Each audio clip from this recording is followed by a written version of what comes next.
Paano mapasama o paano ba sumali sa dinami-daming nagpakawalang atake? Baka kailangan kong maghulog ng barya para madagdagan pa ang oras ko dito kung sakaling mabato man ako ng mabato.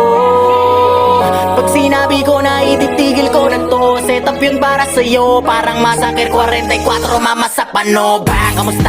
Balita ko kapos na yung bawat tira ng pahaging saan na napunta. Inaabangan ko pa naman parang ambagan sa inuman. Ako yung madalas sa pulutan sa kwentuhan, hindi ba naubos yan? Pero kahit na ganoon, sinasanay ko aking sarili. Ganyan talaga pag mabait ka, lahat ay nawiwili. Kaya dapat pinipili, pag-isipan na mabuti. Walang masama na kumilatis kaysa sa huli kang magsisi. Naranasan ko na rin yan, yung tipong walang pagkakataon na mapakinggan at dumating sa puntong wala na ring malapitan. Sarili ko na lang ang nagsilbi ko na sandigan.